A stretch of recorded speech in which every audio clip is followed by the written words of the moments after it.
بسم اللہ الرحمن الرحیم۔ اللہ اکبر، سبحان اللہ،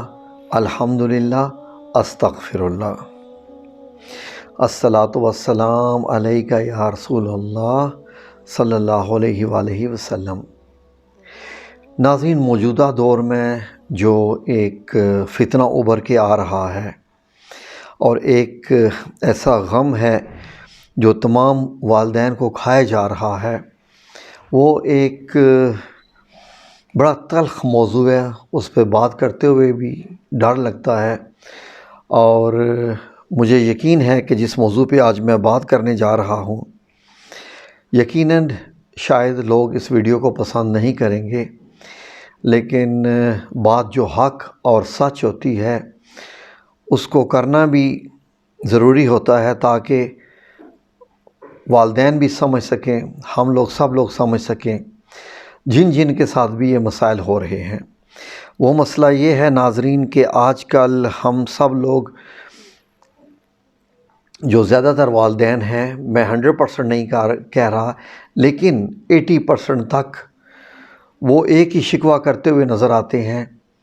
کہ اولاد بہت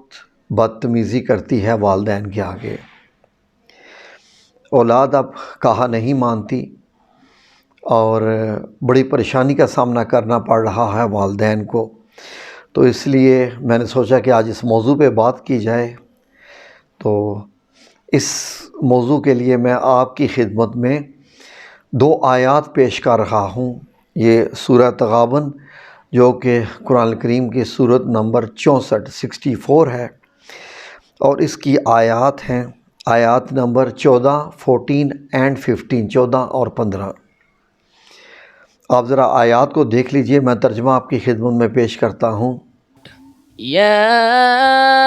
أيها الذين آمنوا إن من أزواجكم وأولادكم عدوا لكم فاحذروهم وإن تعفوا وتصفحوا وتغفروا فإن الله غفور رحيم۔ جی ناظرین، آیت نمبر 14 کا ترجمہ ہے، مومنوں یعنی مسلمانوں سے بات کی جا رہی ہے، مخاطب مسلمان مومن جو اللہ رب العزت پہ ایمان رکھتے ہیں۔ مومنوں، تمہاری عورتیں اور اولاد میں سے بعض تمہارے دشمن بھی ہیں، سو ان سے بچتے رہو، اور اگر معاف کر دو اور درگزر کرو اور بخش دو تو اللہ بھی بخشنے والا مہربان ہے۔ ناظرین، یقیناً خواتین کو یہ بڑے سن کے عجیب لگا ہوگا، لیکن بات اللہ رب العزت کی ہے، کسی انسان کی نہیں ہے۔ یہ بات اس ذات پاک کی ہے، اس عظیم ہستی کی ہے جس نے یہ کائنات بنائے، زمین و آسمان، چاند سورج ستارے بنائے، جس نے ہمیں بنایا، جو ہمیں ہم سے بہتر جانتا ہے۔ جب اللہ رب العزت یہ کہہ رہا ہے کہ تمہاری عورتیں اور اولاد میں سے بعض تمہارے دشمن بھی ہیں، سو ان سے بچتے رہو، تو ناظرین اب اس آیت کے ہم اگر تفسیر میں جائیں یا کچھ مثالیں دینے کی میں اگر کوشش کروں، سب سے پہلے جو آپ مثالیں قرآن کریم میں سے ہی لے سکتے ہیں وہ یہ ہیں کہ حضرت نوح علیہ السلام کا بیٹا، حضرت لوط علیہ السلام کی زوجہ محترمہ جو بیوی تھی۔ آپ خود دیکھ لیجئے کہ کتنے ہی لوگ ایمان لے آئے، کشتی میں سوار ہو گئے۔ بیٹے نے کشتی میں سوار ہونے سے انکار کر دیا، ایمان بھی نہیں لایا، اپنے باپ پہ ایمان نہیں لایا، اور اس کے بعد جب دونوں باپ بیٹے کی بات چیت چل رہی تھی، جو پانی کا لیول بڑھتا جا رہا تھا، جب حضرت نوح علیہ السلام نے کہا کہ آ جاؤ کشتی میں سوار ہو جاؤ،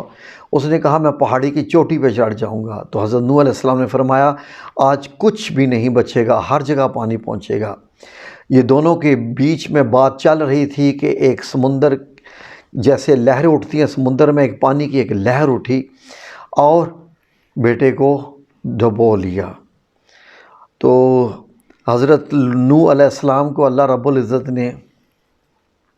تسلی دی اور یہ کہا کہ بے شک وہ تمہارا بیٹا پیدا ہوا تھا تم نے، لیکن وہ جو ایمان نہ لائے اور جو والدین کی نہ کرے، کچھ بھی فرما برداری نہ کرے، تو وہ پھر سمجھ لیں کہ وہ آپ کے لیے فتنہ ہی ہے۔ اندازہ کیجئے کہ حضرت لوط علیہ السلام کی بیوی ان کے ساتھ مل گئی تھی کہ جو کہ دنیا کی تاریخ میں سب سے زیادہ ہے کہ گندہ کام کرنے والے لوگ تھے، جس بستی کو اتنا اوپر اٹھا کے لے جا کے پٹخ دیا گیا، الٹا کے بستی کو، وہ ان میں مل گئی تھی اور اپنے خاوند یعنی حضرت لوط علیہ السلام پر ایمان نہ لائیں اور نہ سمجھا۔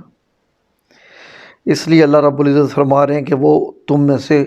وہ تمہارے دشمن بھی ہو سکتے ہیں، سو ان سے بچتے رہو۔ ناظرین، اگر آج کل کے ہم ماحول سے اس کی تشریح کرنے کی کوشش کریں تو آپ یہ دیکھیں گے کہ کچھ خواتین، پلیز میں ہر ایک کی بات نہیں کر رہا، ہر قسم کے مرد بھی ہوتے ہیں، ہر قسم کی خواتین بھی ہوتی ہیں۔ کچھ ایسی خواتین اور کچھ ایسی اولادیں ہوتی ہیں جو ہر وقت خواتین اپنے خاوند کے ساتھ بحث مباحثے میں کرتی رہتی ہیں کہ تم پیسے ٹھیک نہیں کماتے ہو، تم پیسے زیادہ نہیں کماتے ہو، فلاں کے گھر میں یہ ہے، فلاں کا اتنا بھاڑا گھر، فلاں کی اتنی بڑی گاڑی، فلاں کے گھر میں جاؤ تو ان کے گھر میں ایسا ایسا فرنیچر، ان کے گھر میں ایسے ایسے جو ہے وہ برتنوں کے سیٹ، ایسے ایسے قالین اور ایسے ایسے ڈیکوریشن وغیرہ وغیرہ۔ وہ جب بھی کسی شادی سے ہو کے آ جاتی ہیں خواتین، یا اگر کسی فنکشن سے ہو کے آ جائیں تو خاوند بیچارے پریشان رہتے ہیں، اور بیوی جو ہے وہ اپنے خاوند کے سر پہ جو ہے وہ سمجھ لیں کہ ایک ہتھوڑے کی طرح یہ ضربیں لگاتی رہتی ہے کہ تمہاری وجہ سے آج میری عزت چلی گئی، میری یہ ہو گیا، ہمارے گھر میں کچھ اچھا نہیں ہے، ہمارے گھر میں پیسہ نہیں ہے۔ اور اسی طریقے سے اولاد بھی اپنے جو والد ہوتے ہیں، وہ ایسی بھی اولاد ہیں جو والد وہ کہتی رہتی ہیں کہ ہمارے دوستوں کے پاس ایسی ایسی چیزیں ہوتی ہیں، ہمارے دوستوں کے پاس ایسے ایسے کپڑے ہوتے ہیں، اور آپ ابو باس حلال کی روزی میں لگے ہوئے ہیں، آپ ٹھیک طریقے سے کام نہیں کر رہے، آپ کوئی اچھا کاروبار نہیں کر رہے، ہم پیچھے رہ گئے ہیں وغیرہ وغیرہ۔ تو ناظرین، یہ ساری چیزیں آپ اس پہ غور کیجئے۔ جب یہ ساری چیزیں ایک باپ کو پتہ چلتی ہیں، اور اگر وہ غلط طریقے سے جھوٹ بول کے وہ اگر غلط حرام کی کمائی کمانا شروع کر دیتا ہے، کچھ بھی، خواہ وہ رشوت لے یا ڈاکے تو خیر بہت کم لوگ، لیکن بس الٹے سیدھے طریقے سے پیسے کمانا شروع کر دے، تو اس کا ذمہ دار کون ہوگا؟ تو اللہ رب العزت سیدھے سیدھے کہہ رہے ہیں کہ وہ تمہارے دشمن ہیں، اس لیے کہ ظاہر ہے کہ وہ ایمان کی دولت سے ہٹا رہے ہیں، اپنے بیویاں اپنے خاوند کو ہٹا رہی ہیں، اور اولاد اپنے جو ہے وہ باپ سے جب تقاضا کر رہی ہوتی ہے۔ اور اللہ رب العزت یہ کہہ رہے ہیں کہ اگر ان کو معاف کر دو اور درگزر کر دو، یعنی اللہ رب العزت آگے یہ بتا بھی رہے ہیں کہ اب ان کے ساتھ اگر وہ اس طرح کا معاملہ کر رہے ہیں تو ان کے ساتھ جھگڑا بھی مت کرو، ان کے ساتھ کچھ ایسا معاملہ بھی نہ کرو کہ گھر میں فساد ڈال دو، اور یہ کر دو، ان کو معاف کر دو۔ یہ ان کی سوچ ہے، تو اگر تم معاف کر دے گے تو اللہ بھی تو تمہیں معاف کر دے گا، کیونکہ کسی کا میں نے قول پڑھا تھا، بڑا خوبصورت تھا کہ تم زمین پہ اللہ کے بندوں کو معاف کرو اور آسمان والا تم کو معاف کرے گا۔ اس لیے ہمیں معاف کرنا چاہیے، درگزر سے کام لینا ہے، صبر سے کام لینا ہے، کیونکہ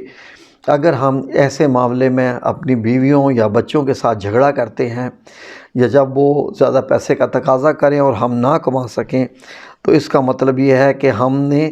اپنے لیے مشکل پال لی۔ اب ناظرین، اسی صورت کی اگلی آیت آپ غور کیجئے، جو آیت نمبر اس کی 15 ہے، اس کا ترجمہ سنیے ذرا، آیت سنیے، اس کے بعد میں ترجمہ پیش کرتا ہوں۔ إنما أموالكم وأولادكم فتنة إنما أموالكم وأولادكم فتنة والله عنده أجر عظيم۔ ناظرین، آیت نمبر 15 کا ترجمہ ہے،